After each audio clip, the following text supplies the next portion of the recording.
9절 이제 가라 이스라엘 자손의 부르심이 내게 달하고 애굽 사람이 그들을 괴롭히는 학대도 내가 보았으니 이제 내가 너를 바로에게 보내어 너에게 내 백성 이스라엘 자손을 애굽에서 인도하여 내게 하리라 말씀하고 있습니다. 하나님은 언제 모세를 보내길 원하십니까? 9절 10절에 어떤 단어가 쓰입니까? 이제라고 하는 단어가 쓰여지고 있습니다. 이제는 언제입니까? 지금이죠. 이제 가라. 이제 됐다. 모세는 어떻게 말합니까? 내가 누구에게 갑니까? 이제가 내 때가 아닙니다. 제가 40년 전에 해봤습니다. 제가 히브리 사람을 위해서 제 힘으로 그들을 돕기 위해서 애를 써봤는데 결과는 꽝이었습니다. 그것으로 인해서 저는 살인자의 그런 오욕을 남기게 되었고 도망자의 삶을 살고 있고 지금 제가 양을 치고 있는 목자일 뿐입니다. 차라리 저를 사용하시려 했으면 40년 전에 제게 권력이 좀 있고 패기가 좀 있고 힘이 좀 있고 싸울 만한 때에 저를 보내시지 왜 지금에서야 저를 보내길 원하십니까? 저는 40년 동안에 양을 쳐왔습니다. 제 손에 뭐가 있습니까? 칼도 없습니다. 쥐봉도 없습니다. 막대기, 지팡이가 있을 뿐입니다. 저 나이가 몇 세입니까? 왕성했을 40대를 다 지나고 난 다음에 80세가 됐습니다. 이 힘 가지고 이 나이 가지고 무엇을 하겠습니까? 라고 하면서 하나님께 반문을 하고 있습니다. 13절에서도 역시 동일하게 말하고 있죠. 13절 보면 모세 하나님께 아뢰되 내가 이스라엘 자손에게 가서 이르기를 너희의 조상의 하나님이 나를 너희에게 보내셨다면 그들이 내게 묻기를 그의 이름이 무엇이냐 하리니 내가 무엇이라고 그들에게 말하리까? 하나님이 나를 보내시긴 보내신데 내가 가서 뭐라고 대답을 할 것입니까? 그들이 내 말을 믿지 아니할 것입니다. 4장 1절에서도 모세가 이렇게 하나님께 답변을 하고 있죠. 모세가 대답하여 이르되 그러나 그들이 나를 믿지 아니하며 내 말을 듣지 아니하고 이르기를 여호와께서 내게 나타나지 아니하셨다 하리다 라고 이야기를 하고 있습니다.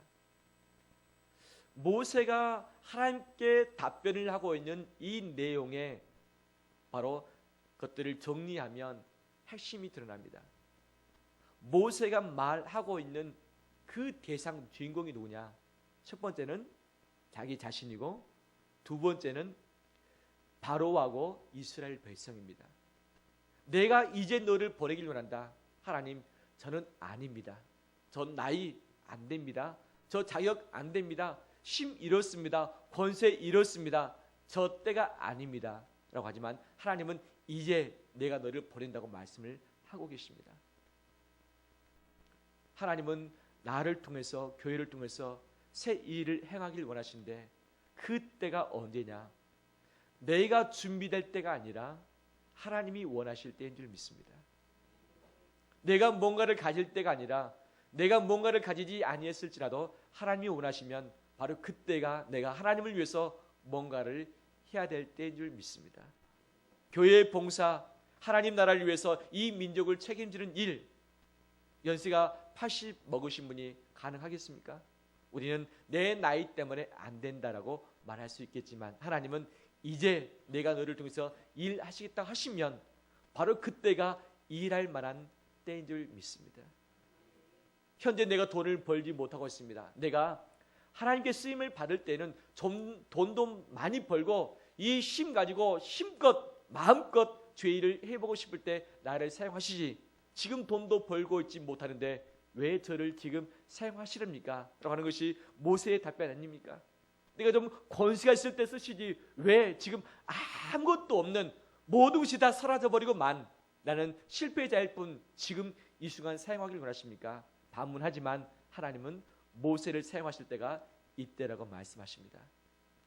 만약에 모세가 뭔가가 있을 때에 하나님이 그들을 그대로 사용하셨다면 모세가 교만했을 수도 있을 것이고 또한 그가 하나님의 일을 할 때에 하나님의 능력을 의지하기보다는 자기가 가지고 있는 이 능력만을 의지한 채 하나님의 능력을 제한했을 수도 있을 터이고 그렇게 되다 보면 이 일을 감당하기에 벅찹니다. 시험 듭니다. 나중에는 마무리 못하고 중간 포기를 하게 되는 것이 사람의 결과의 모습일 것입니다.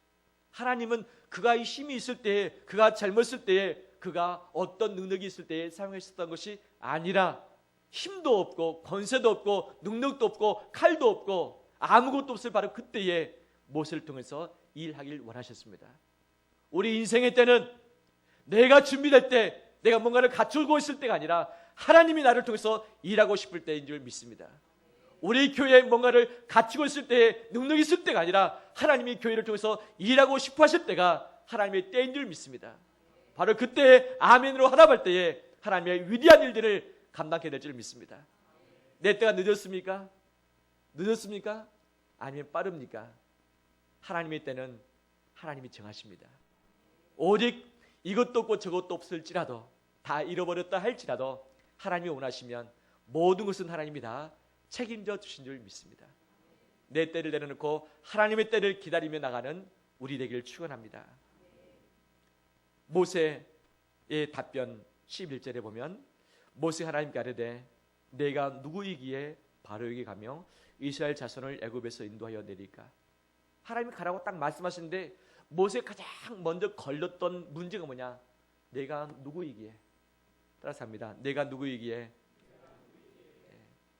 이 안에 자기의 인생 전체가 다 걸려 있습니다. 내가 누구이기에. 내 정체성이 무엇입니까? 모세는 애굽 사람입니까? 히브리 사람입니까? 애굽 사람입니까? 히브리 사람입니까? 애굽 사람이 아닙니까? 히브리 사람이 아닙니까? 모세는 바로 왕의 딸, 공주의 양 아들입니다. 맞죠?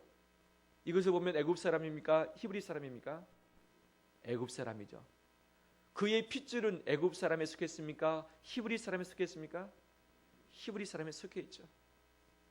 그의 정체성, 이것도 되고 저것도 되고, 하지만 뒤집어 보면 이것도 아니고 저것도 아니고, 그가 사람을 죽였을 때 바로 왕이 어떻게 하려고 했습니까? 그를 찾아서 죽이고자 원했습니다.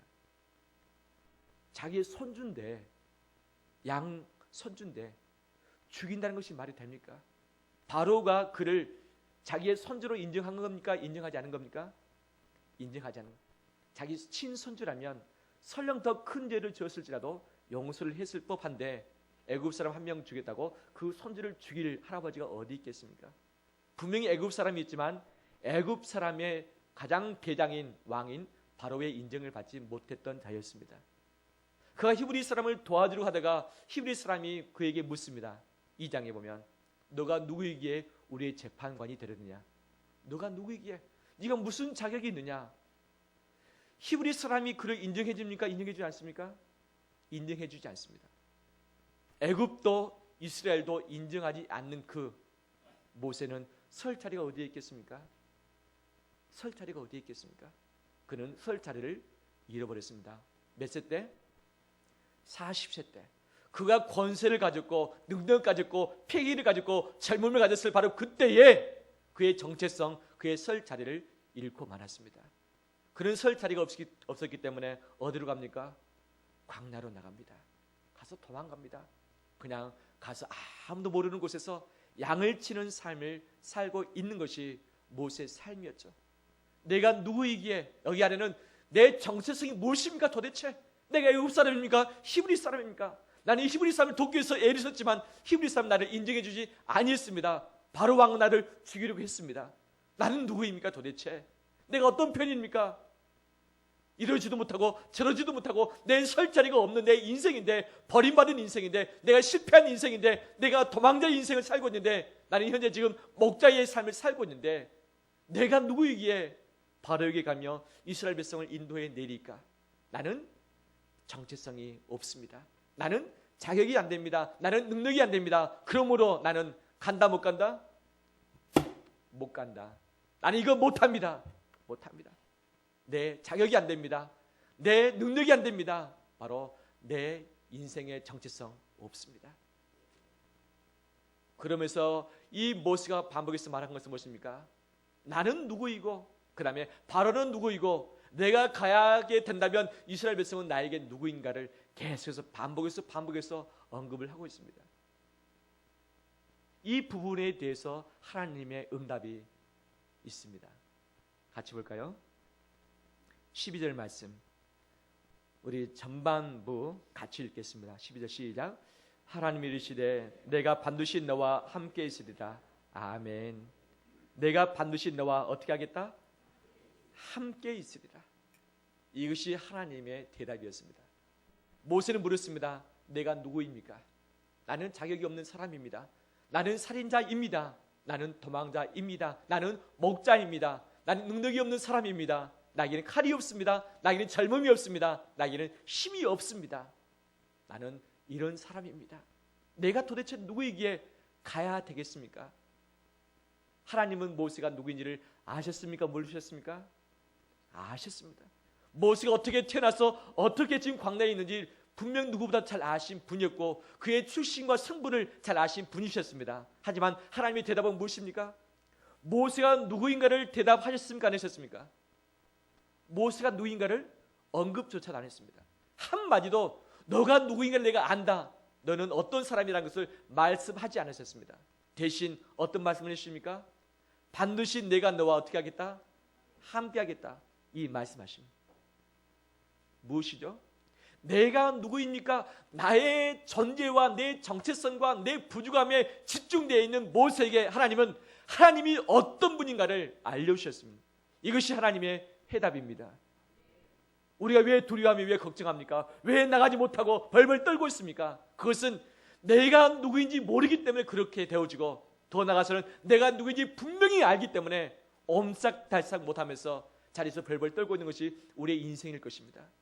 하나님께 묻습니다. 하나님, 이것도 없습니다. 그것도 없습니다. 이 문제도 있네요. 그 문제도 해결되지 않았습니다. 제가 무엇을 어떻게 해야 될까요? 저는 못합니다. 제 자신을 보건대 안 됩니다. 제 미래를 보건대 가능성이 없습니다. 저는 안 됩니다. 못합니다. 두 손 두 발 다 들겠습니다. 라고 우리는 하나님 앞에 그런 고백들을 해옵니다.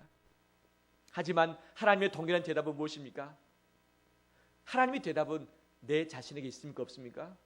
없습니다. 세상에 있습니까? 없습니까? 없습니다. 하나님의 대답은 누구입니까? 하나님 자신이었습니다. 따라서 합니다. 문제는 세상에 있고 해답은 하나님께 있다. 분명합니다. 모세의 80평생의 고민, 그 고민 때문에 발목 잡혀 있는 그의 삶, 그것을 풀어준 열쇠는 모세가 누구인지, 모세가 가야 할 그 대상이 누구인지를 알려주시는 것이 아니라 내가 누구인지, 하나님이 누구인지를 모세에게 분명히 계시하심으로 말미암아서 모세의 모든 묶여있는 문제를 한꺼번에 확 풀어주셨습니다. 우리가 하나님을 알 때에, 내가 하나님을 알 때에 내 문제를 극복할 수 있고 풀어낼 수 있음을 믿습니다. 내가 이것도 못하고 저것도 못하고 옥신각신 하면서 발버둥 치면서 두려워 떨고 있을 바로 그때에 바로 내 문제에 집중하기보다, 내 자신에게 집중하기보다, 두려움의 대상에 집중하기보다 하나님께 집중할 때에 우리는 이 인생의 모든 고비를 이겨낼 수 있습니다. 요즘 하나님께 집중하고 있습니까? 내 기도의 핵심의 주체는 누구입니까? 나입니까? 하나님입니까? 예배의 주체는 하나님입니까? 내 자신입니까? 무엇에 집중되어 있습니까?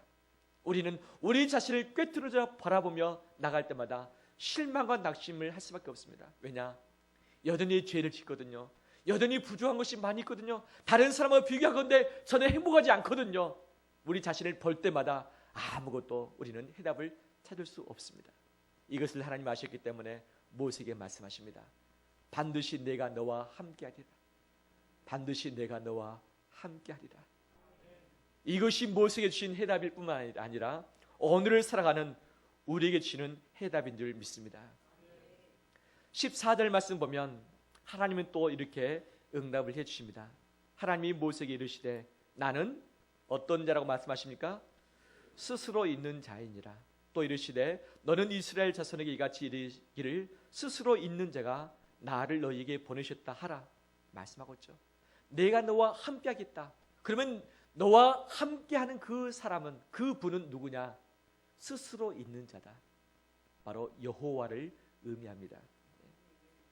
예후외 아스리 예후외 I am who I am. 난 스스로 있다. 자존자의 의미죠. 누군가의 도움이 전혀 필요 없는 하나님, 온 우주 세상 만물 가운데 전혀 종속이 되지 않으시는 완벽하신 하나님, 그 어떤 사람과 피조물이 그분을 위해서 일하지 않더라도 홀로 계실 수 있는 하나님, 만왕의 왕이시며 지존자가 되어 주시며 그 다음에 만군의 주가 되시며 창조주시며 심판자이시며 구원하신 하나님, 영원 전부터 영원 후까지 계신 하나님, 나는 스스로 있는 자라고 모세에게 말씀해 주셨습니다. 그 하나님을 알고 있죠? 그 하나님을 믿고 계시죠? 알고 있으면서 믿고 있으면서 하나님께 집중 못하면 우리 스스로의 올무 가운데 빠져서 모든 것을 포기하게 되어지고 두려움 가운데 뒤로 물러설 수밖에 없게 되어집니다. 하나님을 분명히 알길 원합니다. 그 하나님께 집중하길 원합니다. 내 문제, 내 자신이 아니라 하나님께 집중할 때에 해답을 찾을 수 있습니다. 하나님은 그분의 말씀처럼 함께해 주셨습니다. 하나님은 이 가장 먼저 넘어야 할 장벽이었던 바로 그 다음에 두 번째 이스라엘 백성, 세 번째 광야, 이 세 가지 문제 딱 없애주시고 가라고 말씀하시면 얼마나 좋겠습니까? 하지만 하나님은 바로 왕을 바로 없애지 않았습니다. 출애굽할 때까지 바로 왕이 살아 있었습니다. 정말 하나님이라면 바로를 없애심으로 말미암아서 이 일을 참 수월하게 전개하실 수 있는 분임에도 불구하고 바로 왕을 없애지 않으셨습니다. 홍해를 없애거나 또는 홍해를 돌아갈 수 있는 길을 예비하셔야 할 텐데 하나님은 홍해를 없애지 않고 홍해에 직면하게 하셨습니다. 광야를 돌아가게 하실 수 있는 하나님이시고 또 배를 준비하시사 저 지중해로 말미암아 바로 이스라엘 땅으로 가게 하실 수 있는 하나님이셨지만 그렇게 하지 않으셨습니다. 광야에 들어가게 하셨습니다. 하나님은 문제를 없애셨습니까? 두셨습니까? 두셨죠. 두려움의 대상을 없애셨습니까? 두셨습니까? 두셨죠. 우리는 어떻게 기도합니까? 두려움의 대상이 없어지길 원합니다. 문제가 없어지길 원합니다. 문제가 해결되길 원합니다. 기도하지만 하나님은 성경에 보면 문제를 없애지도 않고 두려움을 없애지도 않으셨습니다. 하나님은 문제를 두셨습니다. 두려움의 대상은 그대로 두셨습니다. 대신 하나님이 약속하신 한 가지가 있습니다. 무엇입니까? 반드시 내가 너와 함께하리라. 할렐루야. 이게 정답입니다. 내가 어디로 가든지 하나님이 함께 계십니다. 이스라엘 백성이 어떤 일을 직면하든지 간에 하나님이 함께 계셨습니다. 그래서 바로를 뛰어넘을 수 있었고 홍해를 건널 수 있었고 광야를 극복할 수 있었습니다. 우리가 문제를 피하고 문제가 없어지기 위해서 기도하기보다 나와 함께 하시는 하나님께 집중할 때에 그 어떤 문제, 그 어떤 장애물이라 할지라도 우리는 이길 수 있고 건너갈 수 있음을 믿습니다. 할렐루야. 이것이 하나님이 일하시는 방법입니다. 우리 기도 제목을 바꾸길 원합니다. 바꾸길 원합니다. 내 자녀의 문제가 무엇입니까? 우리 집안의 문제가 무엇입니까? 그 문제를 해결하기 위해서 발버둥 치고 기도하기보다 하나님이 어떤 분인가를 알면서 그분을 찬양하면서 그분의 임재 가운데 나갈 때에 함께 하신 하나님이 감당할 수 있는 힘을 우리에게 허락하실 줄 믿습니다. 할렐루야. 하나님은 이 바로를 해결하신 데 있어서 10가지 재앙을 내리셨죠. 10가지 재앙 하나하나를 보면 반복된 단어가 나옵니다. 뭐냐면 하나님이 모세와 함께 하심으로라는 단어가 나옵니다. 그 다음에 출애굽을 했습니다. 홍해를 건널 바로 그때에 하나님이 모세와 함께 하심으로 이스라엘 백성이 다 지나가기까지 하나님이 함께 하셨다고 말씀하고 있고, 그 다음에 이스라엘 백성들이 모세를 보니까 하나님이 모세와 함께 하심을 그들이 보았으므로 모세를 두려워했다라고 이야기를 하고 있습니다. 물이 없을 때에 함께 하셨고 아말렉 족속이 쳐들어왔을 때에 함께 하셨고 이 모세가 위기 가운데 있을 때에 이 모든 이스라엘 민족들이 그를 대적해서 일어났을 때 하나님은 모세와 함께 하심으로 모든 것을 감당할 수 있게 해주셨습니다. 문제를 직면하게 하셨습니다. 문제와 부딪히게 했습니다. 이 모세가 정말 두려워하는 바로 왕과 이스라엘 백성 그들과 만나도록 하셨습니다. 함께 하시는 하나님을 현장 가운데 체험하면서 감당할 수 있게 하는 것이 하나님의 의지였습니다. 하나님은 없애지 않으셨습니다. 하나님은 바꾸지 않으셨습니다. 현재 있는 상황에서 감당케 하셨습니다. 함께 하시는 하나님 때문에 그 모든 것을 감당케 해주셨습니다. 그 하나님을 의지하며 나가는 우리 되기를 축원합니다. 모세 이후에 여호수아가 등장했습니다. 모세가 죽고 있습니다. 이 여호수아가 불안했습니다. 두려웠습니다. 요단강을 건너야 됩니다. 여리고성과 싸워야 됩니다. 이 가나안 족속과 싸워서 그 땅을 차지해야만 됩니다. 200만 명 되는 사람을 책임져야 됩니다. 모세가 두려워했습니다. 힘들어했습니다. 왜냐? 자기가 책임질 사람을 생각하니까, 자기가 들어가서 싸워야 할 이 가나안 땅을 생각하니까 너무 힘들고 지치고 부담이 됐습니다. 그때 하나님께서 여호수아에게 약속하셨던 하나의 말씀이 있습니다. 무엇이죠? 내가 모세와 함께 했던 것처럼 내가 너와 어떻게 하리라? 함께 하리라. 다른 게 없었습니다. 내가 가나안 사람들 내가 다 죽여줄게 말씀하지 않으셨습니다. 내가 너에게 아주 훌륭한 무기를 줄게 말씀하지 않으셨습니다. 내가 좋은 장소들 너에게 붙여주마 말씀하지 않으셨습니다. 싸우지 않고도 가나안 땅을 점령할 수 있도록 했지만 말씀하지 않으셨습니다. 하나님은 모든 문제, 사건, 어려움의 관문을 다 펼쳐놓으시고 말씀하셨습니다. 내가 너와 어떻게 하겠다? 함께 하겠다. 딱 이 말씀입니다. 예수님은 제자들과의 마지막 만남에서 그들에게 약속하셨습니다. 너희가 모든 민족에게 가서 아버지와 아들과 성령의 이름으로 세례를 치고 내가 너희에게 분부한 모든 것을 가르쳐 지키게 하라. 벌지어다 내가 세상 끝날까지 너희와 어떻게 하겠다? 항상 함께 있으리라. 할렐루야. 제자들을 파송하셨습니다. 모든 민족에게 파송하셨는데 내가 문제를 다 없애줄 테니까 가서 나가라 말씀하지 않으셨습니다. 너가 돈이 없기 때문에 내가 돈을 마음껏 주어서 힘있게 선교사에 가도록 하겠다 말씀하지 않으셨습니다. 단 하나의 약속 무엇이죠? 내가 세상 끝날까지 너희와 항상 함께 있으리라. 이 약속 한 가지였습니다. 이 약속대로 주님은 성령님을 우리에게 보내셨고 그 힘 가지고 제자들이 모든 박해와 고난 가운데 있을지라도 그것을 다 감당함으로 복음의 메신저가 된 줄 믿습니다. 하나님은 우리에게 빛이 없음으로 말미암아서 어려움 가운데 있는 것을 아시고 예수 그리스도를 이 땅에 보내심으로 임마누엘 되게 하셨습니다.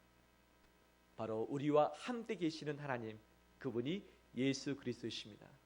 그분은 우리 마음 가운데 계시고 영으로 내주하고 계신 줄 믿습니다. 한 번 오신 그분은 떠나지 않고 영원히 우리를 버리지 아니하시는 분이십니다. 스스로 계시는 하나님, 만왕의 왕이신 하나님, 거룩하신 하나님, 우리를 마지막까지 책임지실 하나님은 나와 반드시 함께 하십니다. 나와 반드시 함께 하십니다. 우리는 내게 집중할 때에, 문제에 집중할 때에 실패합니다. 하지만 내게 집중하지 않고 하나님께 집중할 때에, 문제에 집중하지 않고 하나님께 집중할 때에 우리는 인생을 승리할 수 있습니다. 내가 누구인지를 잘 아는 것 너무 중요합니다. 모세, 자기가 누구인지를 모른 채 헷갈리는 삶을 살았고 하나님의 부르심을 받았을 때에 그 부르심에 응답하지 못했습니다. 바로 모세의 질문, 내가 누구이기에 가리까라고 했을 때 하나님은 그가 누구인지를 말씀하지 않고 하나님이 누구인가를 말씀하셨습니다. 모세가 누구인가를 대답하지 않으시고 하나님이 누군가를 말씀하셨습니다. 우리 인생의 문제를 풀 수 있는 것, 내 자신의 정체성을 찾는 것은 내 안에 있지 않고 세상에 있지 않고 공동체 안에 있지 않냐고 오직 하나님 안에 있는 줄 믿습니다. 내 존재 이유 하나님 안에 있습니다. 내가 누구인지를 아는 것 하나님을 알 때에 알 수 있습니다. 그분을 깊이 의지하고 알며 나가며 승리하는 우리 되시기를 주의 이름으로 축원합니다. 기도하겠습니다.